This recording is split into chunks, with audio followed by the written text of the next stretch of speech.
signs. Don't forget the fishing rods. Teach you how to fill your bucket. Same time, feel alive. We've been deprived of facts and tax stupid. I'm bridging generational gaps through rap music. This is for the culture, only for the culture, for the purposes to be cultured.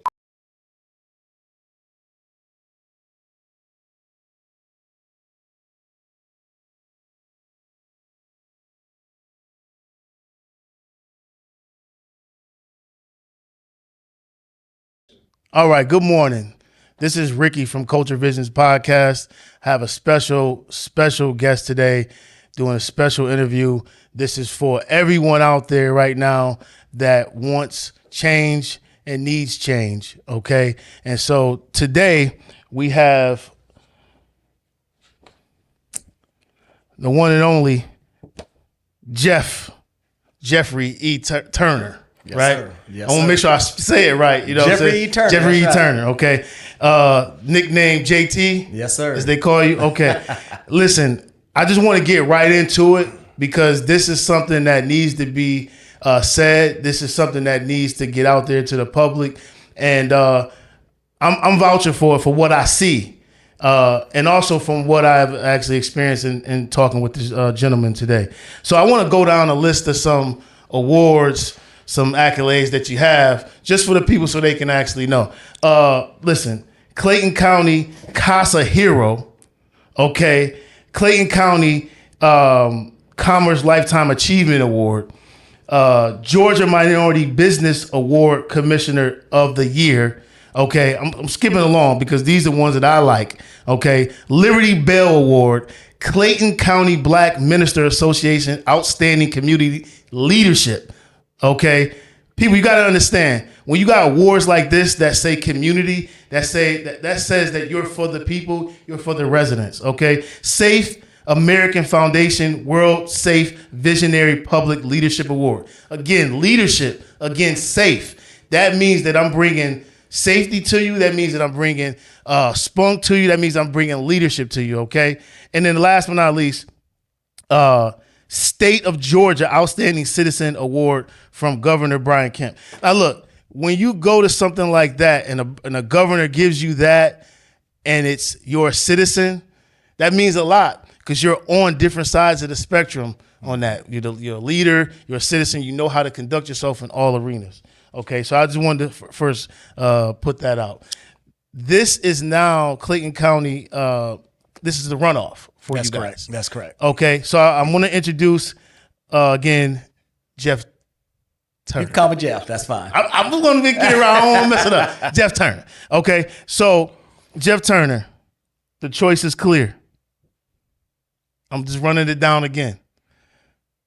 Columbus State University. You graduated from there. You also graduated from University of West Georgia. Now, the University of West Georgia came before Columbus State. You're a master's for the Columbus State, correct? That's correct. I got a Bachelor of Science degree from University of West Georgia. Okay. A BS degree in criminal justice. Okay. I got a master's degree in public administration from the University of Columbus. Okay. And he got a GED. Yeah. All right. Yeah. And I commend him for getting it, but that's all he has. All right. It's no disrespect, but I just want to point these things out. They're here. It's a glaring difference, okay? FBI National Academy, okay, leadership and management training. That's outstanding. Georgia Public Safety Training, Center of Leadership. Again, a lot of this stuff is leadership and management, knowing how to manage people, supervise people. Association of Community Commissioners of Georgia. Also Chief of Police. Correct. Law Enforcement Academy. Those things go a long way. It's the background.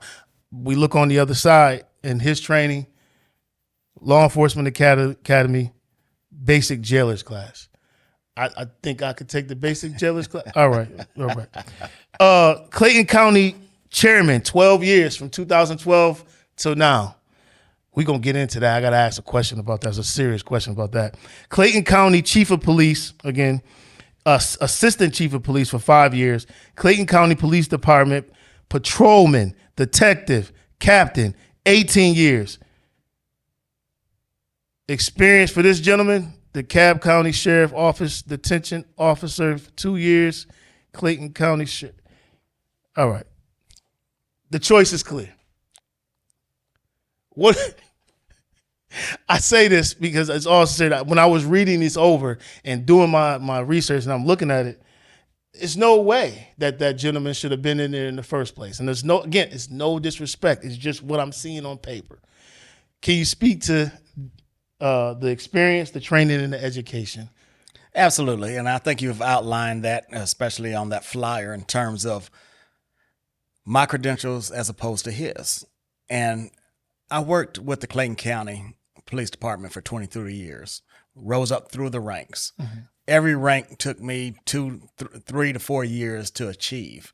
And during that time, I was able to learn and experience what is needed to manage and supervise people as I rose up through the ranks. Mm-hmm. Eventually, I became the chief of police. It took me 20 years to get there, but I got there. And the last 3 years of that, I was the chief of police for Clayton County. And I might add, the first African-American chief of police for Clayton County.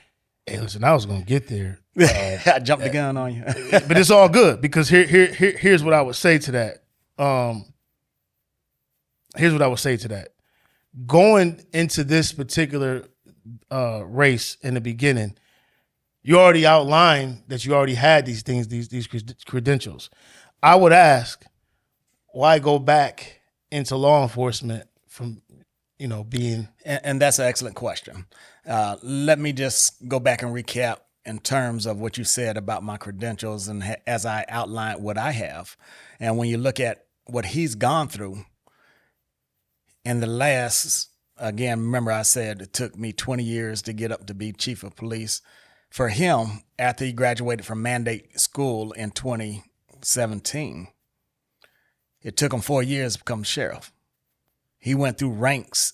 I don't believe he spent, the most time he spent at any rank going up the ladder was 11 months. Mm-hmm. And that is sergeant, lieutenant, captain, major, deputy chief, and then the sheriff. That's six positions. 6 positions in 4 years. And didn't learn anything, apparently, on the way up. But why? Why would I go from being the chairman of Clayton County right now back into law enforcement or even to run for the sheriff's position? I get asked that question quite often. And my answer is very simple. First of all, I believe in term limits. So I was going to run for something on the state level as opposed to, continuing as a chairman. Okay. But as people kept coming to me and telling me about the atrocities, the issues that they are seeing at the Clayton County Jail, and my response at that time has always been, I'm not the sheriff. We have no authority over the sheriff. There's nothing I can do other than let him know that we had this conversation. Right. People continuously came to me and told me this, about their family, about themselves, about being robbed, about being stabbed in the county jail.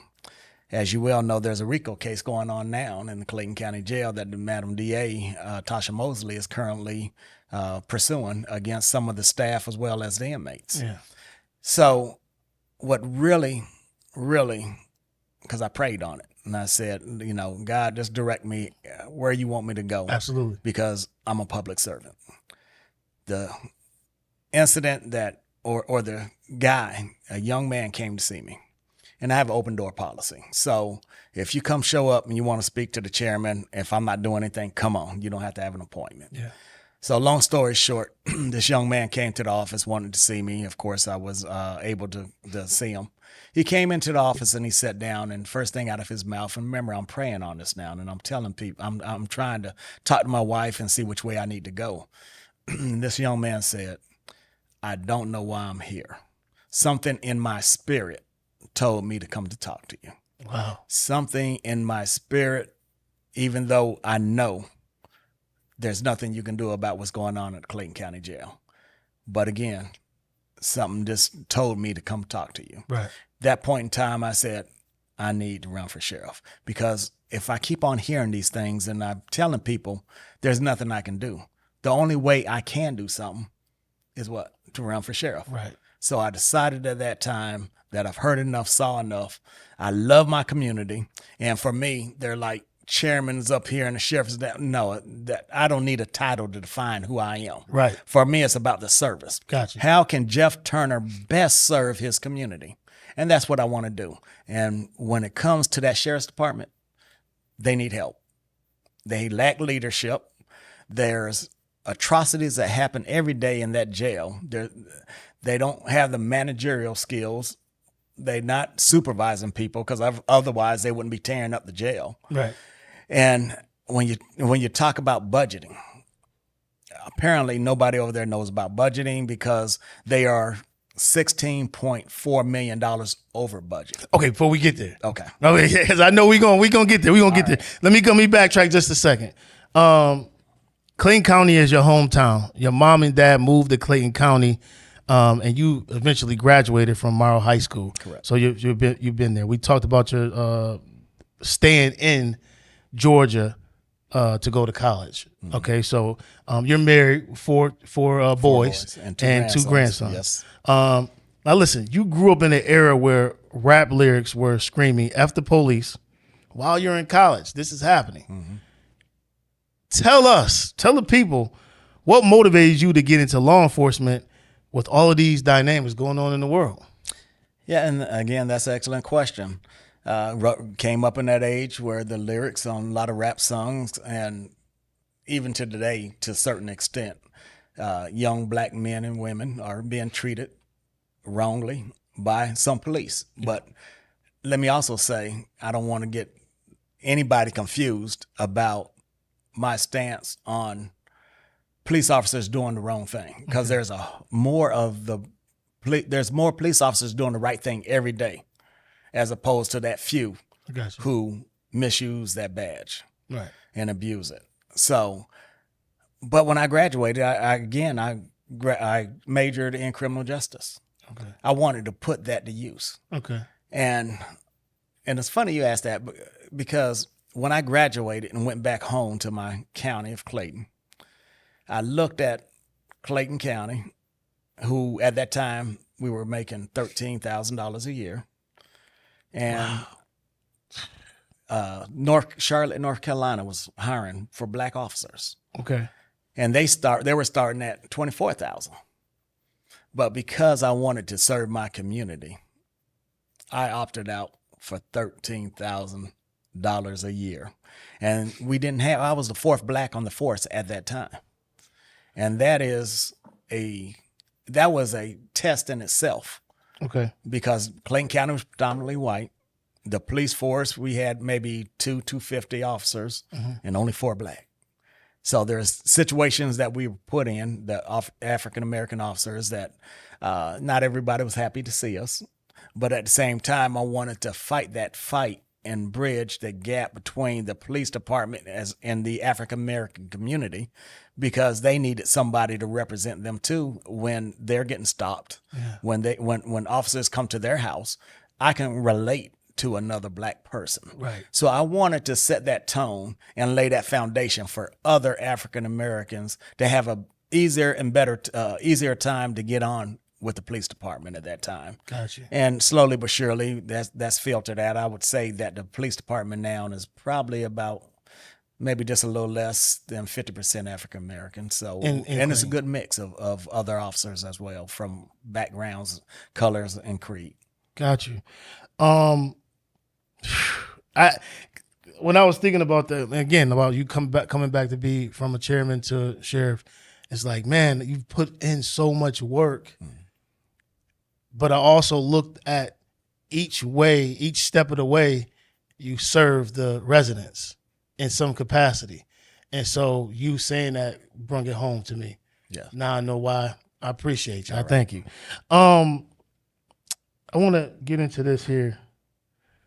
In terms of your education, the exceptional leadership abilities, and in addition to at least like experience with these positions that you held as chairman, I just say, wow. Like I'm honored to know you and to actually interview you and to know that you have all of these credentials.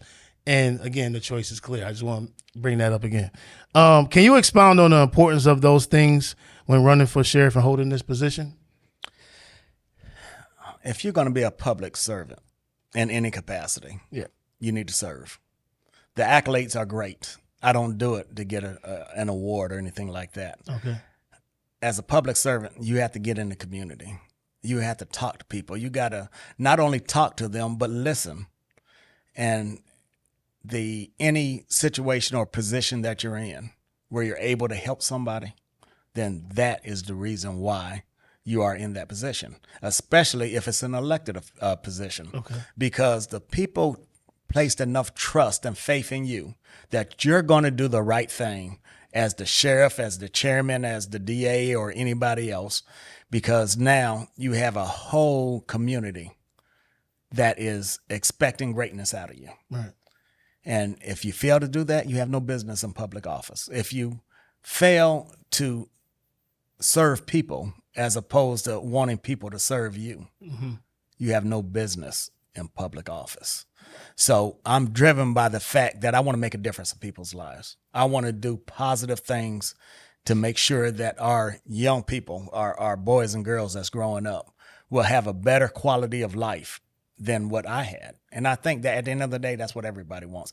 Every parent wants their children to live and be better than they are. Right. So if I'm in a position to be able to help my community, to help my people, then that's exactly what I want to do. And as long as the people will have me.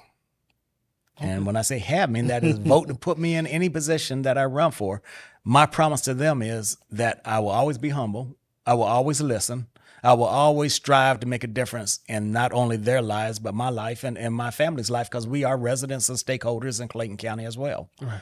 And my grandchildren coming up, I want the very best for them as well. Yeah, I'm gonna get into that too, children and grandchildren. This question that I have for you, with regards to that, do you think that the community is safe right now? Yeah, I do, because we have an excellent county police department. Okay. And not only that, we have good city departments. There are 7 cities in Clayton County, as well as the county police. You got the county sheriff's department. You got the GSP post. You have federal agencies that work in and around Clayton County. With the airport being there, you have X number of other agencies as well. Clayton County has no more crime than anybody else. That what it comes down to is how often crimes are portrayed through the media. In terms of the city of Atlanta, you see something every day. Right. But that doesn't mean when you look at some of their stats are about the same or a little less or maybe a little higher. Right. But because of media, because cameras are everywhere, because, you can't go anywhere without a cell phone that's capturing something or news studio cameras going to be there. Right. They advertise that and they'll put it on TV and they'll show it, and just makes it look like crime is happening every day, even though they might show the same incident 3 times a week, so it's exacerbated by that. But specifically to Clayton County, I have no problem moving around and going throughout Clayton County and having to worry about, am I going to get mugged, jacked, or anything else? I feel comfortable where I'm at. Could we do more to help curb the crime in Clayton County? Absolutely. Okay. But in that same vein, all these agencies that I just talked about have to work together. There has to be somebody that can galvanize the public safety community and get on one accord once again. We used to be like that a long time ago. But the sheriff's department works in a silo right now, and they really don't work with the police department. I don't know how well they work with the city agencies. As the sheriff, coming from the police department, where those people who are running the police department now, at one point in time, were under my administration. Okay. So we know each other. We're committed to working together. And as we bring everybody together, the cities, the county, and the sheriff's office, a strong public safety community means that the community the community at large is much safer. And that's the goal that we're going to be striving for. Okay. When I asked this question, I think you kind of touched on it. That you're running. The reason you're running for sheriff. So I'll kind of skip over that. But one of the questions I have for you, what are some of the changes you feel are essential that you would implement when becoming sheriff? Implement through the sheriff's department? Yes. Absolutely. There has to be a change in management. When I say management, of course, the sheriff would change, but the upper command staff, there needs to be a change there, because if the things that you see going on now and you have a command staff that allows this to happen, is unacceptable to me. Okay. There has to be an accountability. You know, when people do certain things, you got to hold them accountable. When they're not doing things, you got to hold them accountable. Right. I don't see a lot of accountability going on over there right now. When you go over your budget by $16 million, who's being accountable for that? Yeah. We don't know. That's why one of the first things I need to do is get a forensic audit to make sure that those pennies are accounted for and we can trim the fat, because money don't grow on trees. Right. At the end of the day, when you're given a $45.5 million budget, which we gave him this last fiscal year, and you're $16 million over budget, why? Why are you 16? Because they don't know how to handle. Now, I got to ask a question. Where did that $45 million come from? The taxpayers? Taxpayers. Okay. So budgets are built on taxpayers, on property taxes. So when people pay their property taxes, the digest comes in, we put it together, and we see how much money we have to spend, and then we divide that amongst the 26 agencies that provide services to the county. And every department has their own budget. Mm-hmm. The only difference with the sheriff's department is once we give him his budget, that's it. We have no oversight of it. The sheriff has the latitude and the freedom to spend his budget any way he sees fit. Gotcha. So if he moves money around and whatnot, it's not illegal, but you handicap yourself, especially if you're moving money around and allowing your employees to work overtime, a lot of overtime, mm-hmm. that drains the money. Then you have to come back to the Board of Commissioners and say, hey, I need a budget amendment. I need you to give me another $16 million. But you say you got enough staff, but you giving overtime. Yes. Yes. You know what I'm saying? And that came out of his mouth. Yeah, he said that he is fully staffed, but not adequately staffed. Right. And I don't know what that means, because you're doing the hiring. And when you're doing the hiring, you should be hiring what you need, right? Right. But when you're not doing what you're supposed to be doing, because the staff that he's hiring, he's putting them on the street. We got a good police department. Let's take care of what's happening in the jail. Why would you put people on the street if the streets are safe? Well, I can't answer that question for him. Okay, all right. And of course, you still have crime on the streets. Yeah. And there's nothing wrong with him putting, because, you know, he has certain divisions that serve warrants, okay. and that does other things in the community. But there's a concentrated effort, especially now because it's election time, of course, that you got all these cars on the street. And of course, all the cars has his name on it. So that's free advertisement. Mm-hmm. And you're doing that for show. But in the jail, where you need correctional officers and deputies, right. he's short. So now they got to work 10, 12-hour shifts. Mm. Now the overtime is piling up, but you got everybody else on the street. Right. So it's, again, about prioritizing the needs of the sheriff's department. Right. He is not making wise decisions, in my opinion. Okay. If and when you become sheriff, how can you eliminate the tremendous violence in the jail and with inmate or inmate to staff? So if it's inmate to inmate, inmate to staff, how are you going to kind of change and try to get that done? When I become sheriff, the first thing that needs to be done is that the jail needs to be properly staffed. It has to be properly managed. Okay. There has to be a sense of accountability. There needs to be technology placed in the jail where allowable. Okay. And the reason why I say that is there's some areas, of course, you can't put a camera, but at the same time, just like kids, if you put kids in a room and you go out that room and don't supervise them, guess what? When you come back, they're going to be fighting, or they'll write all on the walls or whatever else. Mm-hmm. Kids will do what kids do. Inmates will do what inmates do. Right. And if you don't have somebody checking on them on a regular, because right now they don't have enough people to be checking on them. Then they have time to break jail cell doors. Right. They have time to cut holes in windows. They got time to pull lighting from the fixtures and make shanks out of it. And you got time to go and shank somebody or stump somebody to death. How is this happening if you got people who should have direct oversight and supervision of the inmates? Right. But that's not going on right now. So by gaining control of the jail, you have to have proper staffing, and you got to have those supervisors who are doing their job by making sure that every aspect of, whether it's the medical bay, whether it's the at lunchtime or dinner time, or even when they are sent to the cells for that night, Right. that somebody's watching them, that somebody can respond in cases of emergency. Do you believe that there is more training that needs to be involved for those particular deputies or supervisors that are in the facility? 100%. Everybody needs additional training. There should be continuing education going on anyway. I can't tell you if they're getting that or not, but I can't tell by their actions or inactions.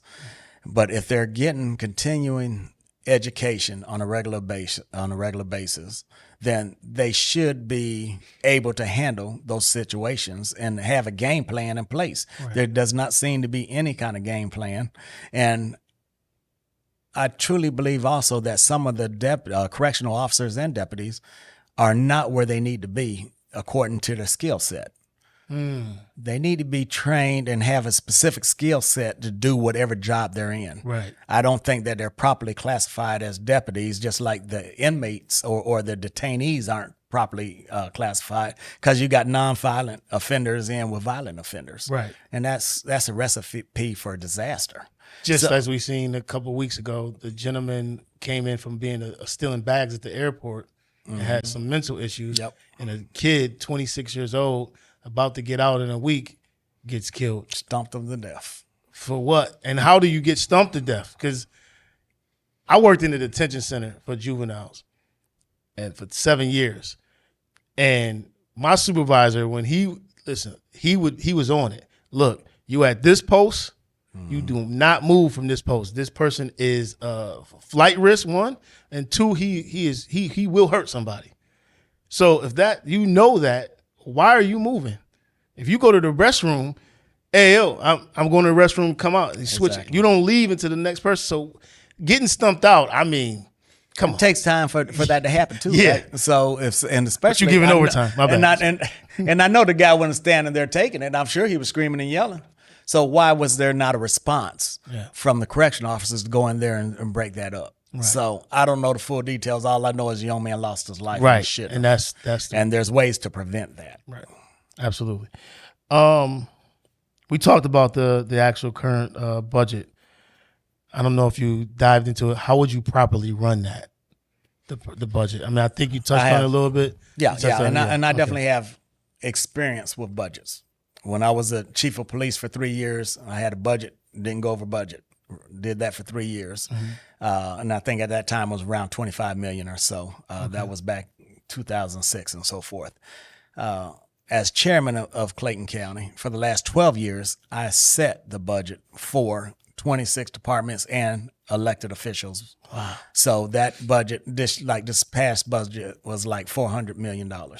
So I also have oversight authority with the chief operating officer to make sure that our departments stay within budget.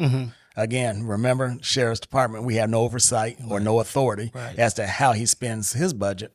But what I can tell you is his budget is over $16 million. Other county departments' budgets are right on line. They may have had to move money around, but at the end of the day, they stayed within budget because we had oversight and because we made sure that they did. As the sheriff, I know how to set a budget. I know how to manage a budget.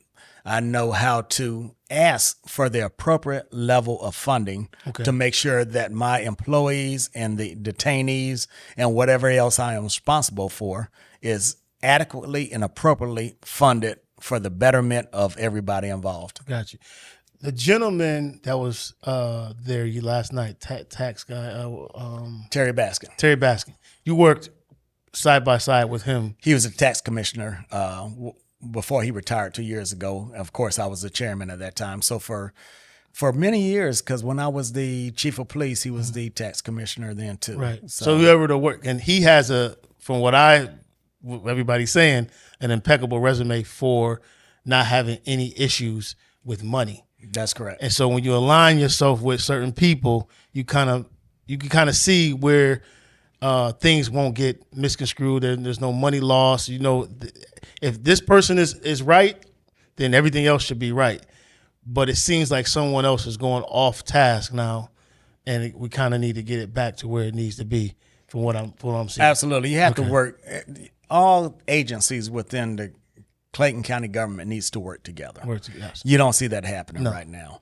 And with Terry Baskin, who I do endorse as the next chairman, he is running for chairman, somebody who I know I can trust and I can work with, and I know he knows how to set budget. As chairman, you set the budget. It's your proposed budget that you first present to the Board of Commissioners. He knows how to do that. Okay. So I have faith in knowing that he will be able to set a budget, a reasonable budget, and be able to provide the sheriff's department with what we need, as well as the other departments, to be able to continue to move Clayton County forward. Gotcha. Okay. What's the plan of action for the residents of Clayton County? Well, I need them to get out and vote. I need them to look at my resume, to look at my years of service, to know my commitment to our community. Okay. And early voting starts tomorrow. June 8th. June 8th from 9 to 5. Go to the early voting location and vote. After that, June 10th through the 14th, that following week, the whole week will be early voting. June 18th is the day, the election day, the big day. Yes, and sir. I need everyone who supports me to come out. Let's make a change. Let's make Clayton County the best county we can be, but we got to do that by putting the right people in the right positions. Okay, so a lot of my questions have been answered, but there's two questions that are looming, and I need to make sure that the residents get this answered.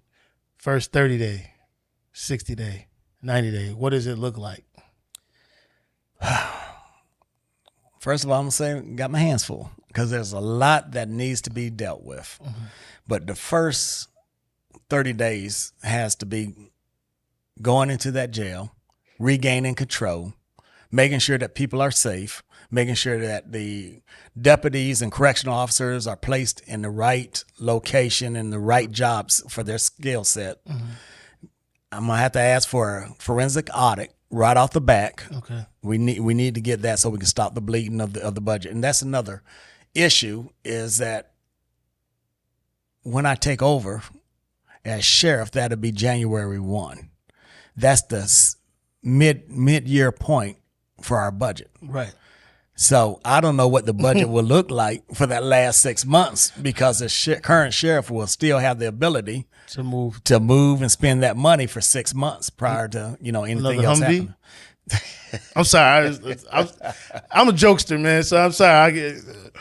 I'm sorry. So we have to regain control of the jail. We have to make sure that people are properly classified within the jail, as well as the workforce itself.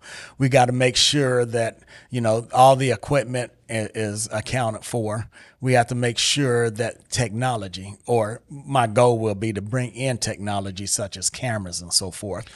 Cameras meaning like in there, or body cameras? Both. Okay. Cameras within the facility and body cams, because there's no reason for a deputy or a correctional officer not to have a body cam for his and her protection, as much as for the detainees. When something happens, we need to see what happened. Right. And right now, we all know that word of mouth thing don't always, he said, she said, right. That doesn't always work. But if you have a camera, if you have a video, that's definitive.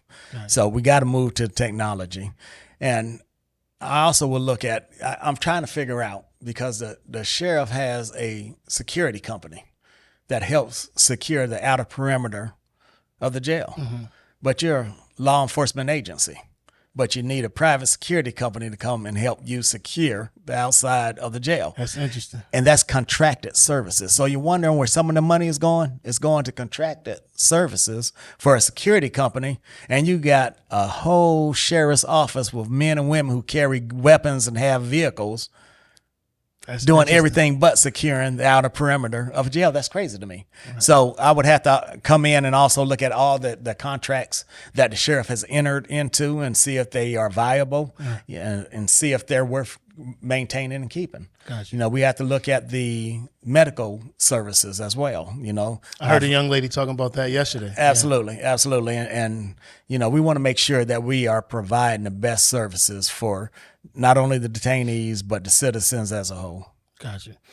And that definitely is understandable with that. I mean, the young lady seemed to be very passionate nurse and very concerned about the well-being of the staff of the nurse that's coming in, but also the inmates. Absolutely. You know, so Absolutely. she seems really, really sincere and ready to get back to work once you become. So hopefully she has that same enthusiasm when it's time. You know, I love to see that. That was something yesterday that I took from that, was that people who had questions felt at ease. You could kind of see. I'm a person that likes to observe. And I'm observing them and the body language and how when they first approached the question to when they got the answer to the question, it seemed to be relaxed. It seemed to be forthcoming and ready to talk, ready to get hands-on, ready to get started. So I'm hoping that also continues, you know, because like you said before, you need the residents, you need us to also help with this, because that's right. We cannot do it by ourselves. I can't do it myself. You can't do it by yourself. Absolutely. It takes a village. Yes. So I see big things coming with that. Let's see. I think I got a question from someone before I get to this part. I'm sorry. Got a quick question here.